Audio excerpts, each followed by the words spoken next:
Hi guys, இன்னைக்கு நம்ம பார்க்க போகிற படம் அன்பிரடிக்டபிள். இது ஒரு போலீஸ் கிரைம் த்ரில்லர் மூவி. மாட்டியானாங்க நம்ம ஹீரோயின். அவங்களுக்கு 40 வயசு ஆயிடுச்சு. அவங்களுக்கு கல்யாணமாகவே ஒரு ஹஸ்பண்ட் இருக்கான். பட் அவங்க ஹஸ்பண்ட் ரொம்ப டாக்ஸிக்கான ஒருத்தன். அடிக்கடி நம்ம ஹீரோயின் அபியூஸ் பண்ணுறது, டார்ச்சர் பண்ணுறது மாதிரி பண்ணிகிட்டு இருக்கான். இதனாலே நம்ம ஹீரோயின் அந்த ரிலேஷன்ஷிப்லேருந்து வெளியே வந்து வேறு லைஃப் ஸ்டார்ட் பண்ணிட்டு இருக்கா. அப்போ தான் 25 வயசு பையனான நம்ம ஹீரோ பார்க்குறா. ரெண்டு பேத்துக்கு நடுவில் ஒரு காதல் ஆரம்பிக்குது. அதே நேரத்தில் இந்த ஊரில் ஒரு லேடி மறுமண முறையில் இருந்து போகிறாங்க. அவங்க சாவுக்கும் இவங்களோட காதலுக்கும் இதை சம்மந்தம் இருக்கா? இவங்க காதல் கடைசியில் எங்கே போடுச்சு? உண்மையாக இந்த லேடியோட சாவுக்கு யாரா காரணம்? இதை சுற்றி நடக்கிற சில சம்பவங்கள் என்ன? இதை சொல்கிற ஒரு படம் தான் அன்பிரடிக்டபிள். இது ரீசெண்டாக ரிலீஸ் ஆன ஒரு போலந்து நாட்டு மூவி. ஸோ வளவளன்னு போய் டைம் ஸ்பெண்ட் பண்ணாமல் ஸ்டேட் வீட்டுக்குள்ள போயிடலாம். படத்தோட ஸ்டார்டிங்கே ஒரு பேர் அப்லோட் ஆரம்பிக்கிறாங்க. பார்த்தா அதுலேருந்து ஒரு லேடி மேலேருந்து கீழே ஒதுக்கிறாங்க. அவ்வளோதான், அவங்க அங்கேயே இருந்து பாருங்க. கட் பண்ணால் கொஞ்ச நேரம் அங்கே போலீஸ் வந்துடுது. இறந்த அந்த லேடியோட பக்கத்தில் சில பொருட்கள் எவிடன்ஸ் கிடைக்குது. இவங்களுக்கு இருக்கிற ஒரே சந்தேகம் தான், இது கொலையா இல்லை தற்கொலையா? மேலேருந்து தள்ளிட்டுப்பாங்கன்னு சொல்லி அந்த குழந்தை யோசிக்க ஆரம்பிக்கிறாங்க. கட் பண்ண சம்பவம் நடக்கிறதுக்கு சில வாரங்களுக்கு முன்னாடி நம்ம ஹீரோனை மாட்டியானா காரில் போயிட்டுருக்கா. நம்ம ஹீரோனுக்கு 40 வயசு ஆயிடுச்சு. இவளுக்கு கல்யாணம் ஆகி ஒரு குழந்தை இருக்குது. சாப்பாடு காரில் வீட்டுக்கு போய் அவங்க ஹஸ்பண்டை பார்க்குறா. பார்த்தா அவங்க ஹஸ்பண்ட் இந்த ஊரில் இருக்கிற ஒரு மிகப்பெரிய பிஸ்னஸ் மேன். நம்ம ஹீரோ ஹஸ்பண்டை பார்த்து, எங்கே இப்போ கடைக்கு வரை போயிட்டு வந்தேன், உங்களுக்கு ஒரு பொருள் என்னதுன்னு சொல்லி கிஃப்ட் மாதிரி தருவா. திறந்து பார்த்தா கோல்டன் கலர் லைட் இருக்கும். அதை பார்த்து அவனும் ஹாப்பியாக இருக்கும். பார்த்தா அதே வீட்டில் இவங்க மாமனார் இருக்காரு. அது ஹஸ்பண்டோட அப்பா. ஆமாம், உங்கள் அப்பா எங்கே இருக்கான்னு கேட்டால் அதுவா, அவருக்கு இருந்து பழைய வீடு செட் ஆகலை. இப்போ புதுசாக பக்கத்தில் ஒரு வீடு பார்த்துருக்கேன். இதுக்கடுத்து அப்பா அங்கே தான் இருக்க போகிறாரு. நீ அடிக்கடி போய் அப்பா பார்த்துக்கோன்னு சொல்கிறப்ப இவ்வளோ சரின்னு சொல்கிறா. தன் அந்த வீட்டுக்கு போய் அந்த வீடு க்ளீன் பண்ணுறாங்க. அந்த அப்பா அங்கேயே தங்க ஆரம்பிக்கிறாரு. கட் பண்ண அடுத்த நாள் நம்ம ஹீனோட பொண்ணு இருக்கால, அவளுக்கு ஸ்கூலில் ஸ்விம்மிங் காம்படிஷன் இருக்கும். நம்ம ஹீரோ அங்கே போயிருப்பா. பார்த்தா அந்த காம்படிஷனில் அவங்க பொண்ணு தான் ஜெயிப்பாளா. இதை பார்த்து நம்ம ஹீரோனுக்கு ஹாப்பி, அவங்க ஹஸ்பண்ட் ஹாப்பி. ரெண்டு பேரும் நல்லா ஜாலியாக அந்த குழந்தைய கொஞ்சிட்டு இருப்பாங்க. இதில் பக்கத்துலேருந்து அந்த ஸ்கூலில் வேலை பார்க்குற பொண்ணு பார்த்துட்டே இருப்பா. இந்த பொண்ணோட பேர் ஆட்லின். இவ்வளோ இந்த படத்துக்கு ஒரு முக்கியமான கேட்டு தான். இப்போ அவங்க ஹஸ்பண்ட் வேலைக்கு போயிடுவாரு. நம்ம ஹீரோ பொண்ணு கூட வீட்டுக்கு போயிடுவா. நைட் 2 பேரும் படுத்துங்கிட்டு இருப்பாங்க. அப்போ அந்த ஹஸ்பண்ட் வேலை முடிஞ்சு வீட்டுக்கு வர மாதிரி இருக்குமா. இவ்வளோ சரி எழுந்து வருவா. பார்த்தா அந்த ஹஸ்பண்ட் நம்ம ஹீரோட ஒன்றாக்கலான்னு பார்ப்பாரு. பட் நம்ம மீனுக்கு அப்போதைக்கு மூடு இருக்காது. எங்க இப்போதைக்கு வேணாமே, நாளைக்கு பண்ணலாம் கேட்டால், ஏண்டி என்ன ஆடிட்டு இருக்க, நான் சொல்கிறத கேட்காத வேலை பெருசாக பண்ணுன்னு சொல்லி கொஞ்சம் ஃபோர்ஸ்ஃபுல்லாக பண்ணிட்டு இருப்பாரா. இதை பார்த்து அவங்களுக்கு ஒரு மாதிரி இருக்கும். கரெக்டாக அண்ணன் பார்த்து அவங்க பொண்ணு எழுந்து வந்துடுவா. அப்பான்னு கூப்பிட்றப்ப இவருக்கு மூடே ஸ்பாயில் ஆயிரும். பாப்பா எழுந்துட்டீங்களா, அப்போ உங்கள தான் பார்க்காதுன்னு சொல்லி அந்த பொண்ணு கூட்ட அங்கேருந்து போயிடுவார். பார்த்தா நான் மீன் உண்மை உட்காந்து அழுதுட்டு இருப்பா.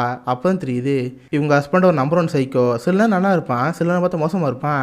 அடிக்கடி நம்ம மீன் அபியூஸ் பண்ணி பெட்டில் அடிச்சுருப்பான். இந்த மாதிரி கேட்டது அவன். இதனால நம்ம ஹீனுக்கு அவங்க ஹஸ்பண்ட் பிடிக்காது. அதனால தான் உட்காந்து அழுதுட்டு இருப்பா.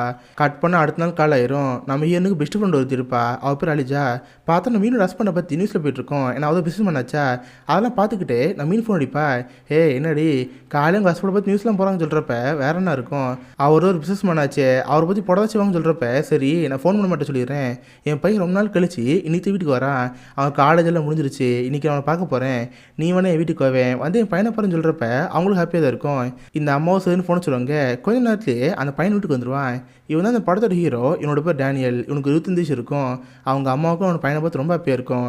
டேனியல், உன்னை பார்த்து எவ்வளோ நாள் ஆச்சு, வா அம்மா உனக்காக நிறையவே சமைச்சிருக்கேன்னு சொல்லி அவங்க பையனை உள்ள கூட்டி போவாங்க. சாப்பாடுலாம் கொடுத்துக்கிட்டு அவங்க பையனை பேச ஆரம்பிப்பாங்க. டேனியல், இப்போ காலேஜில் முடிஞ்சு போச்சுல, இதனால் அம்மா ஒரு பிளான் பண்ணி வச்சுருக்கேன்.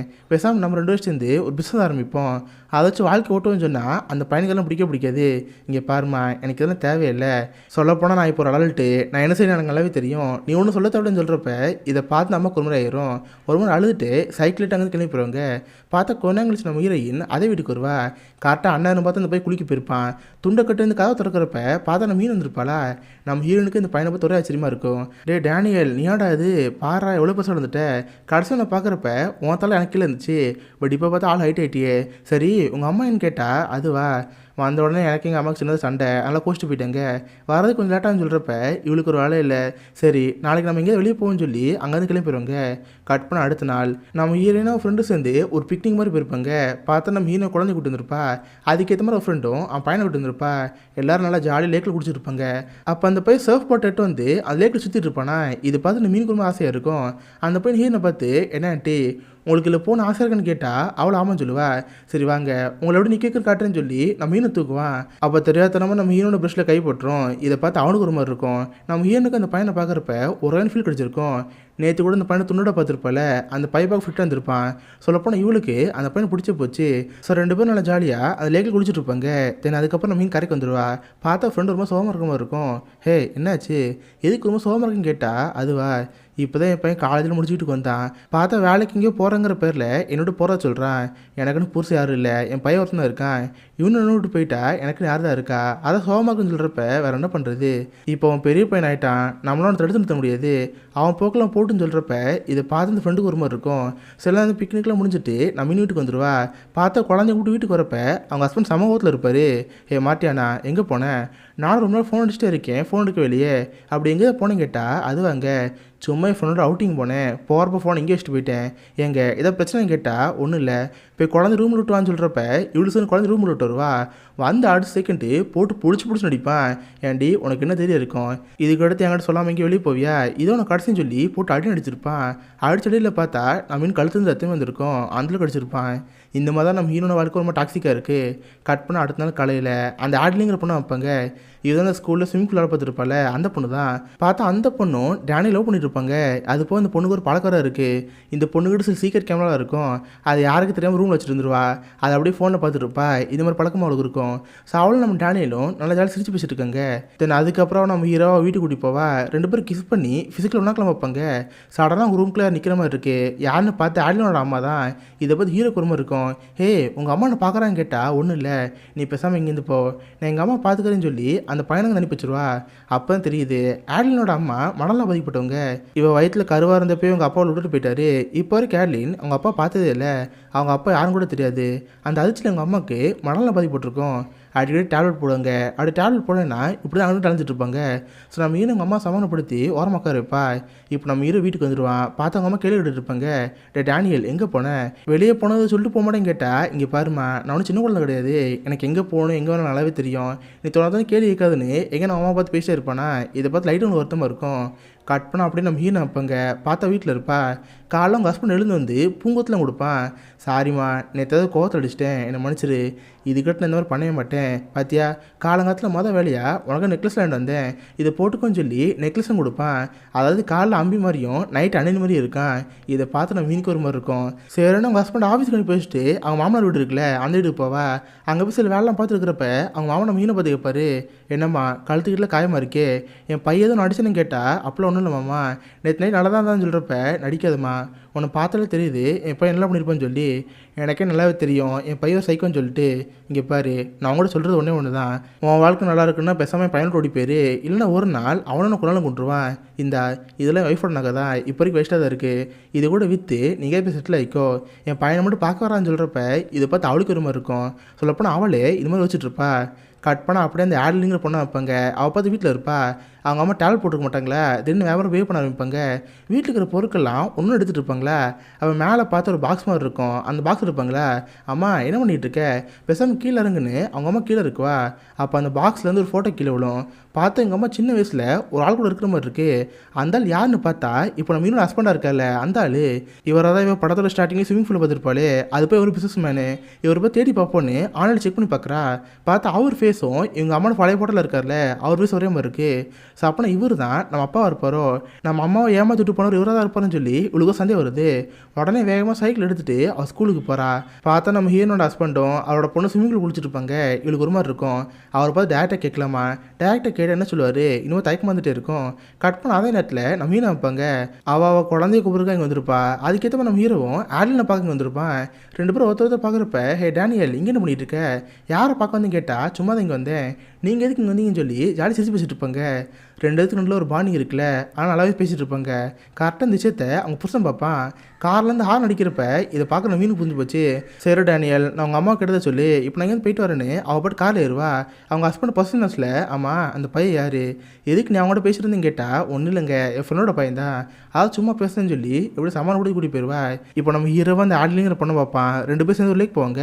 அப்போ நம்ம ஹீரோவை பார்த்து ஹே இந்த மாதிரி சின்ன வயசில் எங்கள் அப்பா எங்களை விட்டுட்டு போயிட்டாரு, அந்த அப்பா தான் இனிமேல் ஹீரோட ஹஸ்பண்ட் நினைக்கிறேன். ஏன்னா எங்கள் அம்மா சின்ன வயசில் எடுத்த ஃபோட்டோவில் கூட இருக்கிற ஒரு ஃபேஸும் இப்போ இருக்கிற ஒரு ஃபேஸும் ஒரே மாதிரி இருக்குது. மேபி அவர் தான் எங்கள் அப்பா இருப்பான்னு சொல்லி இவ அதை பற்றி வச்சுட்டு இருக்கா. தென் வீட்டுக்கு வந்து அவங்க அம்மாட்ட கேட்டு பாப்பா, அம்மா உனக்கே ஞாபகம் இருக்கா, இந்த பிஸ்னஸ் மேன் தான் உன்னை ஏமாத்தினவரா சொல்லுமான்னு கேட்டால் அவளுக்கு என்ன தெரியும், அங்கே எதுவும் பேசாமல் அமைதியாக இருப்பாங்க. இதை பார்த்து அவளுக்கு ஒரு மாதிரி இருக்கும். கட் பண்ணால் இந்த பக்கம் நம்ம ஹீரோயின் அவன் மாமனார் வீட்டுக்கு போயிருப்பா. அவருக்கு சாப்பாடுலாம் கொடுத்துருப்பா. இவங்க மாமனார் வீட்டு பக்கத்தில் தான் இவன் ஃப்ரெண்டு வீடு இருக்குது. அதாவது டானிங்கிற பையன் இருக்கல, அவ வீடு அங்கே தான் இருக்குது. இவளுக்கு அந்த பயமில் இன்ட்ரெஸ்ட் இருக்கே. கரெக்டாக மழை வர பெஞ்சிட்டு இருக்கு. சரி சும்மா அவனை போய் பார்ப்போம்னு சொல்லி நம்ம ஹீரோ அந்த வீட்டுக்கு போகிறா. பார்த்தா மழை பெஞ்சில் செம்மையாக நினைச்சிருப்பா. உள்ளே போய் அந்த பையனை பார்க்குறப்ப, என்ன ஆண்டி மழை நினச்சிட்டிங்களே, இந்தாங்க என் சட்டை, இதை வச்சு ட்ரெஸ் மாற்றிக்கணும்னு சொல்கிறப்ப இவளுக்கு ட்ரெஸ் பண்ணிட்டு இருப்பா. அப்போ அந்த பையனை திரும்பி பார்ப்பான். ஏன்னா அவளுக்கு வந்து ஆண்டி இன்ட்ரெஸ்ட் இருக்கு. ரெண்டு பேரும் ஒருத்தர் திரும்பி பார்த்து கிஸ் பண்ணுவாங்களா, நம்ம ஹீனுக்கு ஒரு மாதிரி இருக்கும். அதுக்கப்புறம் என்ன, ரெண்டு பேரும் ஃபிசிக்கலி ஒன்றா இருப்பாங்க. எல்லாம் முடிஞ்சதுக்கப்புறம் நம்ம ஹீரோ அங்கேருந்து போகலாம் பார்ப்பா. ரெண்டு பேரும் நடுரோட்டில் நின்று ஒருத்தர் பேசிட்டு இருப்பாங்களா. கரெக்டாக இவங்க இருக்க ஏரியாவுக்கு பக்கத்தில் தான் ஆட்லின் இருப்பா. ஆட்லின் மேலேருந்து நம்ம ஹீரோ பார்ப்பா. இவளுக்கு இது சந்தேகமாயிரும். உடனே ஹீரோட ஃபோனுக்கு மெசேஜ் பண்ணுவா. ஹே டேனியல், இப்போ நீ ஃப்ரீயாக இருக்கியா, நம்ம எங்கேயும் வெளியே போகலாம்னு கேட்டால் அவனை மெசேஜ் பார்ப்பான். பதிலுக்கு சாரி எனக்கு இப்போ ஒரு வேலை இருக்குது, நாளைக்கு பார்க்கலாம் மெசேஜ் பண்ணுவான். இதை பார்த்து புரிஞ்சு போச்சு. ஹீரோ நம்மளை ஏமாத்திரம் தெரிஞ்சோடனே லைட்டில் கஷ்டமாயிரும். ஆனால் அதே நேரத்தில் நம்ம ஹீரோ இருக்காங்களே, நம்ம ஹீரோட ஃப்ரெண்டு ஒரு ஹாஸ்பிட்டல் நர்ஸாக வேலை பார்த்துருப்பா. அதனால் எப்போல்லாம் வேலைக்கு போகிறாலோ அவ்வளோ நேரத்தில் இவ வீட்டுக்கு போவா. ரெண்டு பேரும் ஃபிசிக்கலி ஒன்றா இருப்பாங்க. இந்த மாதிரி உங்கள் பழக்கம் அதிகமாகிட்டே இருக்குது. அதே நேரத்தில் நம்ம ஹீரோ அந்த ஆளுங்கிற பொண்ணோட பழகிட்டு இருப்பான். ரெண்டு பேரும் ஃபிசிக்கலி ஒன்றா இருக்கிறப்ப நம்ம ஹீரோட பண்ணுவாள். அந்த மாதிரி எவ்வளோ பண்ண முடியல. சாரி ஆலின், என்ன மன்னிச்சிரு, இன்றைக்கி எல்லாம் முடியவே இல்லை, நாளைக்கு பார்ப்போன்னு சொல்லி அவளும் அனுப்பலாம் பார்ப்பானா. இவ்வளோ சிலங்க போகிறா இருப்பா. அவள் பார்த்த பெட்டுக்கு பக்கத்தில் ஒரு காண்டம் இருக்கும். இதை பார்க்குறவளுக்கு அப்பயே புரிஞ்சு போச்சு. அப்போனா இவனுக்கு அந்த ஆண்டிக்கு ஏதோ பழக்கம் இருக்கா, நம்மளால ஏமாத்துறான்னு சொல்லி அவள் போட்டு அழுத்து அங்கேருந்து போவாளா. கரெக்டாக இங்கே வெளியே போகிறப்ப நம்ம ஹீரோட அம்மாங்க வருவாங்க. அவங்களுக்கு இந்த பொண்ணை பார்த்து ஆச்சரியமாக இருக்கும். ஆமாம் யார் அந்த பொண்ணு, இவ எதுக்கு நம்ம வீட்டிலேருந்து வெளியேறான்னு தெரியாமல் இவங்க வீட்டுக்குள்ளே போவாங்க. தென் கொஞ்ச நேரம் சைக்கிள் எடுத்துகிட்டு வேகம் நம்ம மீனை பார்க்குறோங்க. ஹே போய் என் போய் தப்பு பண்ணிட்டு இருக்கேன் போலியே. இன்றைக்கி நான் வீட்டு க்ளீன் பண்ணேன். க்ளீன் பண்ணப்போ கட்டிலுக்கு ஒரு காண்டை பார்த்தேன். அதே மாதிரி ஒரு பொண்ணு வேறு அழுதுகிட்டு விட்டுட்டு வெளியே போனால் எனக்கு என்னமோ அந்த பையன் ஒரு பொண்ணோட பழகுற மாதிரி தெரியுது. எதுக்கு இந்த வயசில் இந்த மாதிரி பண்ணுறான்னு கேட்டால், இங்கே பாரு, இப்போ இருக்கிற பசங்க இந்த மாதிரி தான், நம்ம அவங்களுக்கு சொல்ல தேவையில்லை, அவங்களுக்கு பிடிச்சதை அவங்க பண்ணிட்டுங்கிற மாதிரி அவள் ஃப்ரெண்டுகிட்ட பேசிகிட்டு இருப்பா. பட் ஆக்சுவலாக அந்த பையனோட ஒன்றா யார், இவ தானே. அதனால தான் ஃப்ரெண்டுகிட்ட அந்த மாதிரி பேசிகிட்டு இருக்கா. கட் பண்ண அடுத்த நாள் வழக்கமாக நம்ம ஹீரோ பார்க்க போவா. ரெண்டு பேரும் ஃபிசிக்கல் ஒன்றா இருப்பாங்க. அப்போ நம்ம ஹீரோயின் பாத்ரூம் போய் குளிச்சுட்டு இருப்பாளா. அப்போ அந்த பையன் நம்ம ஹீரோனை பார்ப்பான். பார்த்தா முதுகு ஃபுல்லாக நிறைய காயமாக இருக்குது. ஆமாம் இது என்ன காயம், உடம்பு ஃபுல்லாக தடுமா இருக்குன்னு கேட்டால், அதுவா எல்லாத்துக்கும் என் புருஷன் தான், எனக்கு ஒன்றே என் புருஷன் கூட வாழணுங்கிற ஆசையே கிடையாது, அவன் சைக்கோ, தினமும் அவன் ஆசைக்காக என்னென்ன பண்ணுவான், என்னை போட்டு அபியூஸ் பண்ணிட்டே இருப்பான், எனக்கு இங்கே இருக்கவே பிடிக்கல, நான் இங்கேருந்து இங்கேருந்து போகணுன்னு சொல்கிறப்ப, ஆமாம் நம்மளாலையும் ஒன்று சேர்ந்து வாழ முடியாது, எங்கள் அம்மா கண்டிப்பாக நம்ம ரெண்டு பேரும் ஒன்றாக்க தெரிஞ்சு கொண்டே போட்டுருவாங்க, பேசாமல் நம்ம ரெண்டு பேர் சேர்ந்து இங்கேருந்து ஓடி போயிடலாமா, நீங்களும் துணிமணி பேக் பண்ணுங்கள், நம்ம நாளைக்கு இங்கேருந்து போகணும்னு சொல்கிறப்ப இதை பார்த்து அவளுக்கு இடையே வருது. சரி நான் போட்டு அங்கேருந்து கிளம்பலாம் பார்க்குறப்ப கரெக்டாக புதுசாக ஃபோன் பண்ணுவான். ஹே இப்போ எங்கே இருக்க, எனக்கு அஜலாக ஒரு மீட்டிங் இருக்குது, எனக்கு கோட் சூட்டில் வேணும், இப்போ வீட்டில் போய் கோட் எட்டுவான்னு சொல்கிறப்ப இவ்வளோ சொல்லி மேம் வீட்டுக்கு போயிட்டுருக்கா. வீட்டுக்கு வந்து பார்த்தா செவத்தோட கனவில் எதுக்கு இருக்க வச்ச மாதிரி இருக்குது. பார்த்தா நம்ம மீனை பற்றி கெட்டத்தை எழுதி வச்சிருப்பாங்க. இதை பார்க்க நம்ம மீன் புரிஞ்சு போச்சு. உடனே வேகமாக சிசிடிவி எடுத்து பார்க்குறா. பார்த்தா ஊட்டி போட்டு வந்து ஒரு பொண்ணு தான் கிரிக்க வச்ச மாதிரி இருக்குது, வேறு யாரும் இல்லை ஆட்லின் தான். அவளுக்கு நம்ம ஹீரோக்கு பழகிற பிடிக்கவே இல்லை. அதான் நம்ம ஹீனு போய் தப்பாக கிரிக்கி வச்சிருப்பா. இதை பார்த்து ஒரு பயமாயிருச்சு. இப்போ வீட்டிலே வந்து இந்த மாதிரி எழுதி வச்சுட்டு போயிருக்கானா, நாளைக்கு நம்ம புருஷனை பார்த்து சொல்லக்கூட வாய்ப்பு இருக்குது. அப்படி சொன்னால் கண்டிப்பாக நம்ம புருஷன் கொண்டு போட்டு போயிட்டே இருப்பான். வேறு வழியே இல்லை, ஊருட்டு ஓடி போகணும்னு சொல்லிட்டு அவள் துணிமெல்லாம் பேக் பண்ணிட்டு இருப்பா. தென் அவங்க மாமனா சில நகையெல்லாம் கொடுத்தார்ல, அந்த நகையை எட்டு போய் ஒரு அடகடலை வைப்பா. அதை விற்று காசாக்கிடுவா. தென் ஸ்ட்ரெயிட்டாக அவங்க ஹஸ்பண்டை பார்க்க போனால் பார்த்தா அவங்க ஹஸ்பண்ட் ஆஃபீஸ்க்குள்ளேயே இருப்பார். பார்த்து அந்த ஆட்லின் அவங்க ஹஸ்பண்ட் கிட்ட பேசிகிட்டு இருப்பா. இதை பார்த்து நம்ம மீன் கல் விட்டுரும். போச்சுரா நம்ம புருஷன் சொல்லிட்டா போலியே, அவ்வளோதான் நம்மளை கொண்டே போட்டான்னு சொல்லி ரொம்ப பயந்து போயிருப்பா. பார்த்தா கொஞ்ச நேரத்தில் இந்த ஆட்லின் இருப்போம் அங்கே கிளம்பி போயிடுவா. நம்ம ஹீரோன்னு அவங்க ஹஸ்பண்டை பார்க்க போகிறப்ப அவர் பார்த்து கோவம் இருக்கிற மாதிரி இருக்குது. எங்கள் நீங்கள் சொன்ன மாதிரி கோட்டு கொண்டு வந்து கேட்டால், சரி யாரும் எங்கள் வச்சுட்டு போ, நாளைக்கு ஒன்று பார்க்குறங்கிற மாதிரி ஒரு மாதிரி கோவம் பேசுவானா. இதை பார்க்குற மாதிரி சந்தேகத்துட்டு இருக்குது. சரின்னு அவளும் வேகமாக வீட்டுக்கு போயிட்டுருப்பா. பார்த்து இந்த பக்கம் ஆட்லின் அவங்க அம்மா பார்க்க போவா. ஆக்சுவலாக இந்த மாதிரி ஹீரோட ஹஸ்பண்டை பார்க்க போயிருப்பாள். அவனு ஹீரோனை போடுவது போல், நீங்கள் தான் எங்கள் அப்பான்னு கேட்குறதுக்கு தான் அவனை பார்க்க போயிருப்பா. அதை பார்த்துன்னு செம்மையாக கோவமாக இருக்கும். உங்கள் அம்மா இன்னும் உயிரோட தான் இருக்கல, நீ வயிற்றில் கரு வரந்தப்ப உனக்கு காசு கொடுத்து கலைக்க சொன்னேன், பட் உங்கள் அம்மா கலைக்காம விட்டுருக்கா. அதை பார்த்து கட்டில் இங்கே இருந்திருக்கு. இங்கே பாரு, இதை பற்றி என் குடும்பத்தில் யாரும் தெரியக்கூடாது, மரியாதை இங்கேருந்து போயிட்டாரு, இல்லை ஒன்றே உங்கள் அம்மா கொண்டுங்கிற மாதிரி அந்த மாட்டி இருந்திருப்பான். அதனால தான் நாள் கோவம் வந்திருக்கும். பட் அதை நம்ம ஹீரோயின் வேற மாதிரி புரிஞ்சுக்கிட்டா. இப்போ அந்த ஆள்னிங்கிற பொண்ணு செம்மையாக கடுப்பாயிருச்சு. உடனே அவள் ஃபோன் எடுப்பா. உள்ளே பார்த்து ஒரு ஃபுட்டேஜ் இருக்கும். இந்த மாதிரி நம்ம ஹீரோ ஒன்று இருப்பாங்களே, அப்போ அவங்களுக்கே தெரியாமல் உள்ள கேமரா வச்சுருந்துருப்பா. இருந்திருப்பா. அதோட ரெக்கார்ட் ஆகி ஒரு ஃபுட்டேஜ் அவகிட்ட இருக்குது. இவ்வளோ நாள் இதை சென்ட் பண்ணலாமல் வேணாமன்னு சொல்லி ஒரு தைக்கத்தில் இருந்திருப்பா. பட் இதுக்கடுத்து அந்த குடும்பம் நல்லா இருக்கக்கூடாது. டேனியலை அந்த பொண்டாட்டி எங்கிட்ட பிடிச்சா இந்த அப்பங்காரன் என்னைய ஏமாத்திட்டான், இந்த குடும்பம் நாசமாக போட்டுன்னு சொல்லி அந்த மெசேஜ் ஃபார்வர்ட் பண்ணி விட்றா. யார் இருக்குன்னு பார்த்தா நம்ம ஹீனோட ஃப்ரெண்டு இருக்கல, அதாவது டேனியலோட அம்மா, அவங்களுக்கு ஃபார்வர்ட் பண்ணி விட்றா. தென் நம்ம ஹீனோட புருஷன் தென் ஹீனிக்கு ஃபார்வர்ட் பண்ணி விட்டுறா. 2 பேரும் அதை பார்த்து செம்ம கடுப்பு போயிடுவாங்க. அதுலேயும் முக்கியமாக அந்த புருஷன் தான் அவனுக்கு அதை பார்த்து கொலகாண்டாயிரும். அவளே உனக்கு கொல்ல விட மாட்டேன்னு சொல்லிட்டு வேகமாக காரட்டு வந்துட்டு இருப்பான். கட் பண்ண இந்த பக்கம் நம்ம ஹீரோயின் அவன் மாமனார் பார்க்க போவா. இவ தான் ஊருட்டு ஓடி போதான் இருக்காளே. ஆனால் அவங்க மாமனார் பார்த்து, மாமா இதுக்கடுத்து குழந்தை நீங்கள் தான் பார்த்துக்கணும், என் மேலே இருக்கிற கோவத்தில் ஒரு குழந்தை என்னென்ன பண்ணுவார், நீங்கள் தான் அவளை பார்த்துக்கணும்னு சொல்கிறப்ப நீ ஒன்றும் கவலைப்படாதம்மா, நீ பாட்டு இங்கேருந்து போயிட்டாரு, நீ இப்போ ஹாப்பியாக லைஃப் வாழுன்னு சொல்கிறப்ப அவளும் அங்கேருந்து கிளப்பிட்டு இருக்கா. லிஃப்ட்டில் அவள் பாட்டு கீழே போயிட்டு இருக்கிறப்ப அப்போ தான் ஃபோன் ஓப்பன் பண்ணி பார்ப்பா. பார்த்து அந்த வீடியோ ஃபோனுக்கு வந்திருக்கும். அதை பார்த்துட்டு செம்மையாக பயமாக இருக்கும். இந்த வீடு நமக்கு வந்திருக்குன்னா கண்டிப்பாக நம்ம புருஷனுக்கு போயிருக்கோம், போச்சுரா செத்தோம், கண்டிப்பாக நம்ம கொல்ல முடிய மாட்டேன்னு சொல்லிட்டு வேகமாக நம்ம ஹீரோ பக்கம் வருவா. டேனியல் ஒரு பெரிய பிரச்சனை ஆயிடுச்சு, நீ நான் ஒன்றா அந்த வீடியோ எல்லாருக்கும் ஃபார்வர்ட் ஆகிருக்கு, கண்டிப்பாக என் புருஷனை கொல்ல விட மாட்டான். சரி நான் இப்போது இங்கேருந்து போகிறேன், நீ பின்னாடி லேட்டாகனு சொல்கிறப்ப அந்த பர்சன் அங்கே இருக்கான். இப்போ அவள் பாட்டு அங்கேருந்து வெளியே வரப்ப கட்ட ஆலிங்கிற பொண்ணு இருக்கால, அவள் வீட்டு தான் போவா. ஏன்னா அவள் தான் வீடு எல்லாத்தையும் ஃபார்வர்ட் பண்ணுது. உடனே இந்த பொண்ணோட வீட்டுக்கு போய், ஹே உனக்கு எனக்கு என்ன பிரச்சனை, எதுக்கு நானும் அந்த பையன் ஒன்றா அந்த வீடியோவை என் புருஷனுக்கு அனுப்புனேன், விட்டாவை எனக்கு கொண்டாலும் கொண்டு வந்து சொல்கிறப்ப ஆமாம் அதுக்காக அனுப்புனேன், நான் லவ் பண்ண டேன்லேங்கிற பையனை நீ வளைச்சி போட்டியில, உங்கள்கிட்ட என்ன இருக்குது, அவருக்கு ஒன்று லவ் பண்ணுறான், அது போய் உங்க கூட இருக்கிற புருஷன் அவனும் ஓகேயும் கிடையாது, அவன் எங்கள் அம்மா கூட பழைய எங்கள் அம்மா குழந்தை கொடுத்துட்டு போயிட்டான், இப்போ போய் அவங்கள்ட்ட கேட்டால் அவன் என்னையே கொள்றேன்னு சொல்கிறான், அதுக்காக இந்த மாதிரி பண்ணேன்னு சொல்கிறப்ப இதை பார்க்குற மீ கிணத்துல தெரில. சரி அவங்க 2 பேரும் ஆலினோட வீட்டுக்கு போவாங்களா, பார்த்தா அவங்க அம்மா பாட்டு ஜன்னல் கிட்ட நின்றுட்டு இருப்பாங்க. அம்மா என்ன பண்ணிகிட்டு இருக்க, ஜன்னலில் விட்டு கீழே இருங்குன்னு சொன்னால் அவங்கள்ட்ட மணலில் பாதிப்பட்டிருக்கு, என்ன செய்யணும்னு தெரியாமல் ஜன்னல் நின்றுட்டே இருப்பாங்களா. கரெக்டாக கால் ஸ்லிப் ஆகி மேலேருந்து கீழே வந்துருவாங்க. ஆக்சுவலாக அவங்க அம்மா பண்ணது ஒரு ஆக்சிடென்ட் தான், அவங்க பாட்டு மேலேருந்து கீழே குச்சிருவாங்களா. இதை பார்த்து ஆட்லினுக்கு ஒரு கஷ்டமாயிரும். அவள் பாட்டு கொஞ்சம் அழுதுகிட்டே இருப்பா. அப்போ தான் நம்ம ஹீரோயின் சமையல் ஐடியா தருவா. இங்கே பாரு என்கிட்ட ஒரு பிளான் இருக்குது, பேசாமல் தற்கொலையை ஒரு கொலையை மாற்றலாம், இது பண்ணுறது மூலியம் 2 இதுக்கு லாபம் இருக்குன்னு சொல்கிறப்ப அந்த பொடி சரின்னு சொல்கிறா. கட் பண்ண ஸ்டோரி எகன் ப்ரெசென்ட்டுக்கு வருது. படத்தில் ஸ்டார்டிங்கில் 2 போலீஸுங்க வந்திருப்பாங்களே, இந்த கேஸை பற்றி சேர் கணிச்சிருப்பாங்க. பார்த்தா அவங்களுக்கு சில எவிடன்ஸில் கிடச்சிருக்குங்களே, அது எல்லாமே அவங்க ஹஸ்பண்ட் சம்மந்தப்பட்ட பொருட்கள் தான். படத்தில் ஸ்டார்டிங் கூட நம்ம ஹீரோயின் அவங்க ஹஸ்பண்டுக்கு லைட்டை இருந்திருப்பாள், அந்த லைட் எடுத்து அந்த இடத்துல வச்சுருப்பா. இது அந்த போலீஸ் எடுத்து வச்சுருப்பாங்க. தென் அந்த ஆட்லினை கூப்பிட்டு, சரிம்மா உங்கள் அம்மா இந்த மாதிரி மேலேருந்து கீழே குச்சாங்களே, இது கொலை தற்கொலைன்னு கேட்டால் கண்டிப்பாக கொலைதா சார், எங்கள் அப்பா தான் எங்கள் அம்மாவை கொண்டது, நான் குழந்தைய கருவில் இருக்கிறப்பே எங்கள் அப்பா விட்டு போயிட்டாரு, இப்போ வளர்ந்ததுக்கப்புறம் முந்த நேரத்தில் அவரை பார்த்து பேச போனேன், அவருக்கு ஒரு கோபமாயிருச்சு, இதை பற்றி நீ வெளியாட்டு சொல்லக்கூடாது, சொன்னீங்கன்னா என்னையும் எங்கள் அம்மாவை கொள்ளுன்னு சொன்னார், அதை தான் பண்ணிட்டாரு, அவர் தான் கொண்டாருங்கிற மாதிரி அந்த பொண்ணோட பிளேட்டை மாற்றிடுவா. அதுக்கடுத்து பார்த்தா நம்ம ஹீரனை கூடுவாங்க. பார்த்தா நம்ம ஹீரோட மூஞ்சி முதல்ல போயிருந்துருக்கோம். அப்புறம் தான் என்னாச்சுன்னு வைப்பாங்க, இந்த மாதிரி நம்ம மேலேருந்து கீழே வச்சாங்களே, இவங்க 2 பேர் சேர்ந்து அந்த ஹஸ்பண்டை மாட்டிக்கலாம் பிளான் பண்ணியிருப்பாங்க. ஏன்னா அவங்க அம்மா இந்த மாதிரி சாகர் காரணம் யார், இவங்க அப்பா விட்டுட்டு போனது, அதை பழி வாங்குறதுக்கும் நம்ம இந்த மாதிரி ஆகிற காரணம் யார், அவங்க புருஷன் தானே, அதை பழி வாங்குறதுக்காகவும் வீட்டுக்கு வந்திருப்பா. வீட்டுக்கு வந்து அந்த புருஷன் என்ன பண்ணியிருப்பான், போட்டு பொலவலம் வளர்ந்துருப்பான். அதுக்கேற்ற மாதிரி இந்த பக்கம் இந்த பொண்ணும் எங்கள் அப்பா தான் கொலப்படம்னு சொல்லியிருப்பாள். அதெல்லாம் அரெஸ்ட் பண்ணுறதுக்காக கரெக்டாக வீட்டுக்கு வந்திருப்பாங்க. அந்த நேரம் தான் பார்த்து ஒரு ஒய்ஃபை போட்டு பொலவலம் வளர்ந்துருப்பாரு. இதெல்லாம் நம்ம ஹீரோட பிளான் தான். கரெக்டாக ஒரு மாதிரி அடிக்கிறத போலீஸ் பார்த்துருவாங்களா, அவங்களுக்கு கன்ஃபார்ம் பண்ணிடுவாங்க. கண்டிப்பாக இவர் தான் அந்த அம்மா கொண்டு போகிறேன்னு சொல்லி அவர் அரெஸ்ட் பண்ணி ஜெயிலில் போட்டுருவாங்க. இப்போ எல்லா பிரச்சனையும் முடிஞ்சு போச்சு. இதுக்கடுத்து நம்ம ஹீரோயின் அந்த டேனியல் கூட பலர் அடி விட்டுட்டா. இது நடந்து அடி சில வாரங்கள் கழிச்சு பார்த்தா நம்ம ஹீரோனை பார்க்கறதுக்கு அவள் ஃப்ரெண்ட் அங்கே வந்திருப்பா.